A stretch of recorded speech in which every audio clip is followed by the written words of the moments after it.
The woods north of Red Hollow held a kind of stillness that could unsettle even the bravest travelers. In summer, the air carried the scent of pine and distant rivers, but in winter, everything grew so quiet that a man could hear his own heartbeat echo inside him. Elias Dern had grown used to that quiet. For years he had lived alone, far from the cramped saloons and dusty streets of town. His cabin, small, sturdy, and built with his own hands, stood among the dense pines like a stubborn reminder of a life he no longer shared with anyone. Elias was a tall man, broad-shouldered, with a beard that had grown more unruly each winter. He rarely spoke unless spoken to, and the folks in Red Hollow had learned not to disturb him. They said he chose the wilderness because he preferred trees to people, but the truth was gentler and far sadder. After his younger brother died in a logging accident 5 years earlier, Elias found the world too loud, too accusing, too full of memories he couldn't outrun. So he escaped here, where the silence let him breathe without constant reminders of the life he'd once had. That evening, the sky hung low and heavy with snow. Elias was outside splitting firewood, preparing for another storm the general storekeeper had warned him about. Each swing of the axe cut cleanly through the frigid air, the sound swallowed almost immediately by the growing wind. He wiped his brow with the back of his glove, noticing how quickly the forest dimmed as dusk settled in. Then came a sound that snapped through the stillness, a sharp, desperate cry. Elias froze. Animals cried out often, but this wasn't an animal. This was human. He grabbed the axe instinctively and stepped toward the tree line, listening. The sound came again, weaker this time, followed by a muffled sob. Elias's boots crunched heavily in the snow as he made his way across the clearing, eyes scanning for movement. At the edge of the woods stood a wagon half buried in fresh snow, its front wheel cracked and twisted at an odd angle. The horses, exhausted and trembling, were still hitched, their breaths forming white clouds in the chilled air. Beside the wagon stood a woman clutching a small child tightly against her chest while two older children huddled close, seeking warmth and safety beneath her worn traveling coat. Elias approached slowly, not wanting to startle them. The woman stepped forward, her eyes wary, protective. The children shrank behind her. Snow clung to her dark hair, and exhaustion creased her face. "Please," she managed, her voice thin with fatigue, "we didn't mean to come this far off the road. The wheel broke, and then the storm. We can't make it any farther tonight." She introduced herself as Mara Quinn. Her husband had died in the late summer, leaving her alone with 3 children, Simon, Rose, and little Clara. She had been traveling to her sister's homestead 2 days' ride away, hoping to start a new life. But the wind had turned fierce, pushing their wagon into the woods where the trails narrowed and finally vanished entirely. Elias studied the broken wheel, the worn-down horses, the way the children's teeth chattered despite their brave attempts to keep quiet. The sky was darkening fast. A storm would be on them within the hour. "You'll freeze out here," he said simply. Mara looked ready to apologize for even existing. "We don't want to impose. If you could just point us back to the road." "There's no road you'll find before night," Elias cut in. "And no shelter either." For a long moment she hesitated, torn between pride and desperation. But when Clara let out a tiny whimper, Mara's resolve broke. Elias extended a hand toward the eldest boy first. Simon stared at it, then slowly reached out, gripping Elias's glove with a firmness that surprised him. Elias lifted Clara into his arms with surprising gentleness. She was freezing, her cheeks flushed raw from the wind, and then guided Mara and the other children to the cabin. The warm air rushed out as he opened the door, carrying with it the scent of pine resin and burning logs. The children entered hesitantly, looking around at the simple but tidy room. The fire crackled welcomingly in the stone hearth. Without speaking much, Elias set blankets near the fire and handed them out. Mara wrapped Clara tightly, her eyes glistening as she whispered thank yous over and over. Elias ladled steaming vegetable soup from a pot hanging over the fire and set tin cups and bowls in front of them. Clara warmed first, tiny fingers curled around the bowl. Rose, the eldest girl, kept her gaze low, her posture polite and careful, as if afraid to disturb anything. Simon ate quickly, hunger winning over caution, though he kept glancing toward Elias with the alertness of a boy who felt responsible for his family. As Mara ate, she watched him with a mix of gratitude and uncertainty. Elias sensed it. He wasn't used to company, and he wasn't sure how to ease the tension, so he did what he always did, he worked. He stoked the fire, fetched more wood, filled the kettle, and made sure the horses were blanketed outside the barn. When he returned, the children were warming up, their faces brighter now that the fear of freezing was drifting away. The storm hit full force not long after nightfall, snow slashing sideways against the windows, the wind howling through the pines like a wounded animal. The cabin creaked under the strength of it, but Elias knew it would hold. He had built it to withstand worse. The family slept close to the fire that night, sharing the warmth of bundled blankets in each other. Elias remained awake longer than usual, listening to the storm and the soft breathing of the children. The cabin felt different, less hollow, less echoing. It surprised him to realize he didn't mind it. Morning came dim and gray, and the snow outside lay knee-deep. Elias inspected the broken wagon wheel and found the damage worse than he expected. He told Mara it would take at least a full day to repair, maybe longer if the snow kept falling. Mara apologized again, wringing her hands. Elias shook his head. No apology needed. Bad luck happens to everyone. The day passed with a strange new rhythm. Clara discovered the wooden figurines Elias had carved. wolves, deer, bears, horses. She lined them up on the table proudly, giggling when Elias carved her a tiny rabbit. Simon followed Elias outside to check traps and gather wood, watching every move as if trying to memorize the way a man survived in the wilderness. Rose helped her mother with chores but kept glancing toward Elias's tools, fascination plain in her quiet eyes. By evening, the storm returned, fiercer than before. The trails vanished entirely. The truth was clear. The Quinn family would not be leaving anytime soon. That night, as the fire glowed and the children whispered softly among themselves, Elias felt an unfamiliar pull in his chest, a slow, warming ache he couldn't quite name. The cabin no longer felt like a place for one man. It felt, for the first time in years, like a place where life had returned. And he didn't know whether to fear it, or welcome it. The storm that had trapped Mara and her children inside Elias's cabin stretched on far longer than anyone expected. What was supposed to be one night became 2, and then 3, and by the end of the first week, the forest trails were buried beneath deep, unbroken layers of snow. But inside the cabin, life began to take on a gentle rhythm, a rhythm Elias had never imagined himself living again. Each morning, before dawn, fully broke, Elias rose to stoke the fire. He moved quietly, careful not to wake the children sleeping near the hearth. But somehow, Simon always rose moments after him, wrapping a blanket around his shoulders and rubbing sleep from his eyes with the determined air of someone who didn't want to waste the day. He trailed Elias outside without being asked. The boy had the same kind of seriousness Elias had once possessed at that age, a seriousness crafted by responsibility. Together, they trudged through the snow, checking the traps Elias had set near the creek and gathering fallen branches for kindling. Simon listened intently to every word, to every instruction about reading the sky or identifying fresh animal tracks. He soaked up knowledge like frost soaks the ground. One morning, after they dragged in a fallen pine bough, Simon asked, "You always live out here alone?" Elias nodded, though the question pressed heavier than he liked. "Easier that way." Simon didn't reply, but Elias noticed the boy's frown, thoughtful, almost sad. It made something shift inside him, something he quickly ignored by handing Simon the hatchet. "Try splitting these. Keep the blade steady." Simon brightened instantly, doing his best to imitate Elias's movements. The first attempt sent the block wobbling sideways, but by the 10th try, the boy managed a clean strike. Elias gave him a rare smile, and Simon carried the pieces inside with a pride that warmed the cabin. Rose was different from her brother. She rarely spoke unless spoken to, but her silence wasn't fear, it was observation.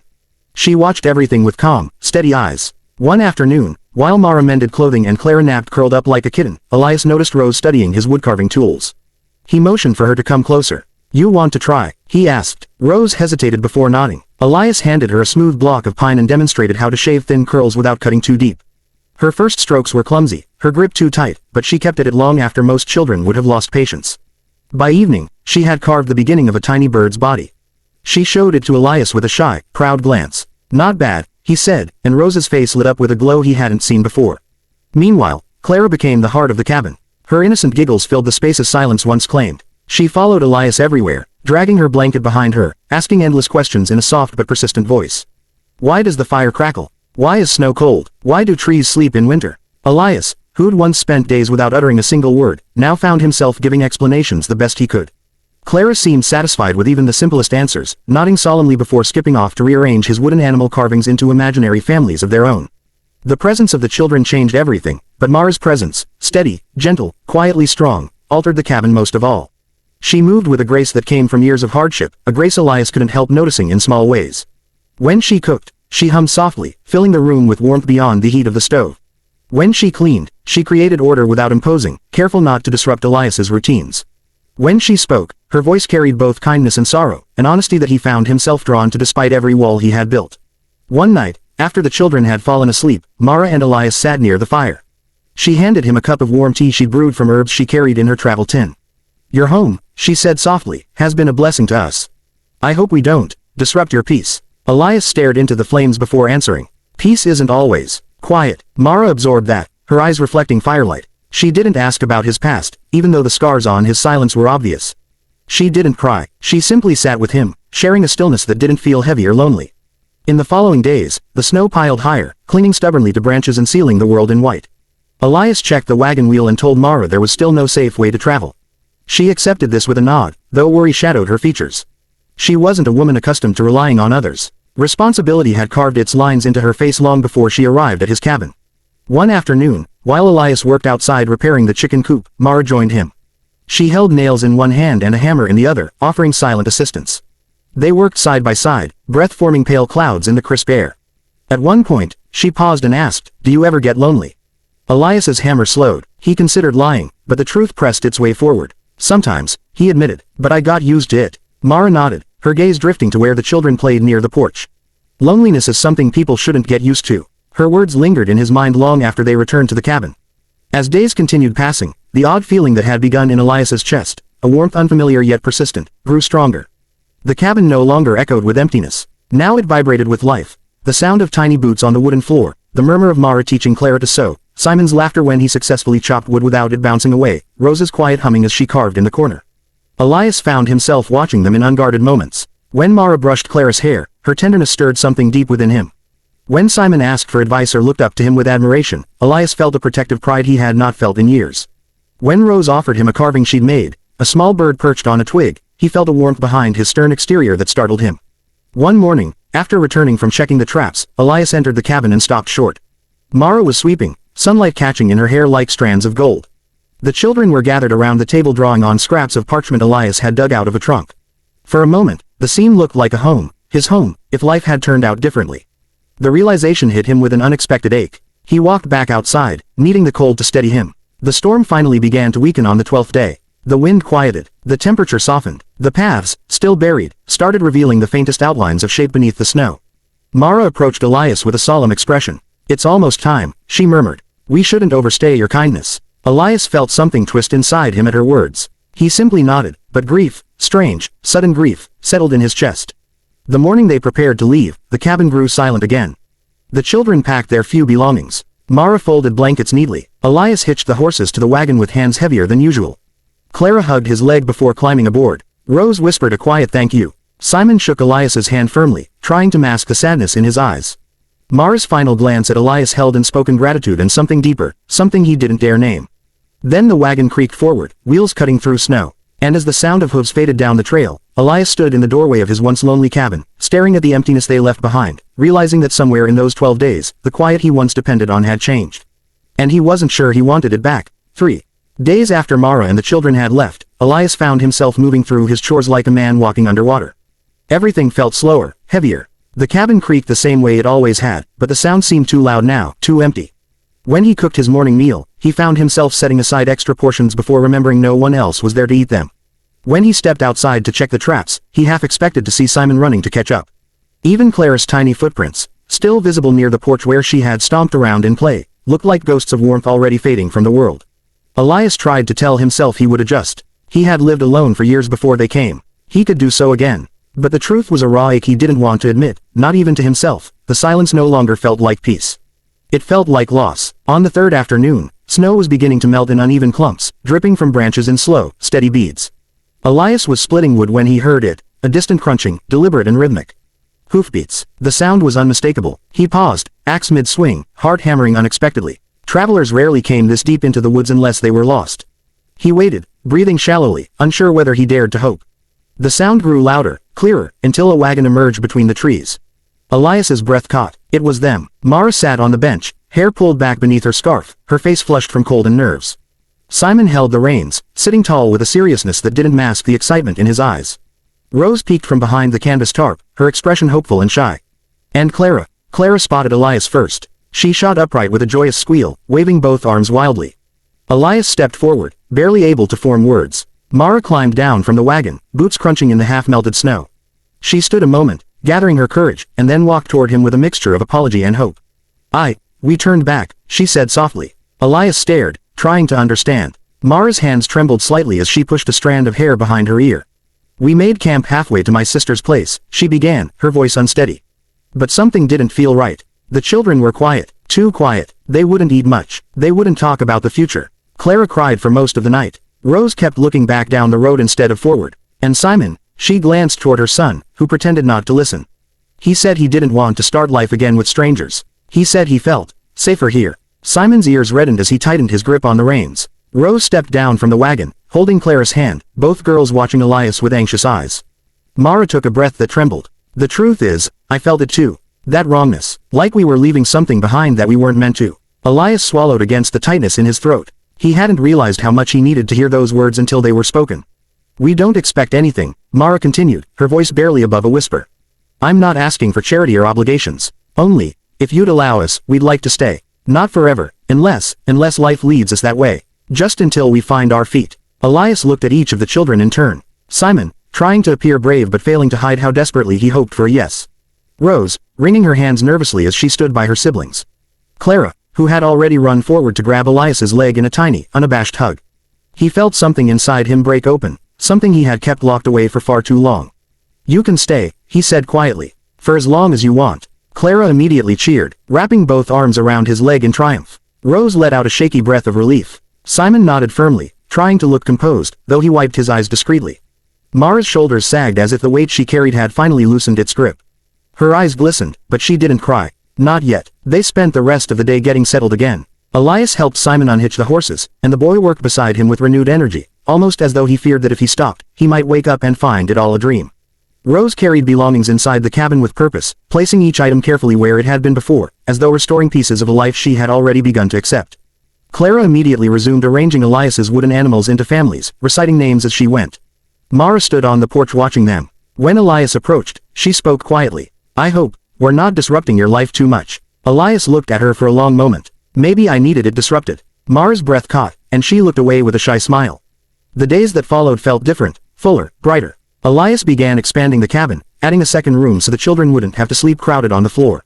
Simon helped saw lumber and carry beams. Rose sanded planks smooth until her hands were dusted white. Clara pretended she was the building boss, giving orders with cheerful authority.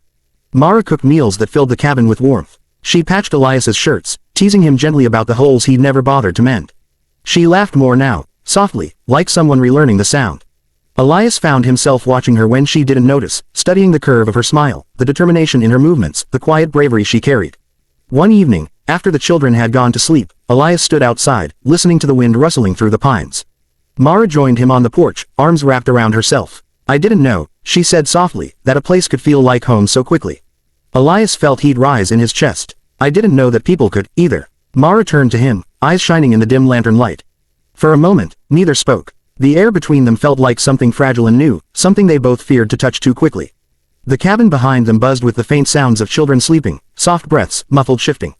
A warmth spread in Elias's chest, stronger than any fire he had ever built.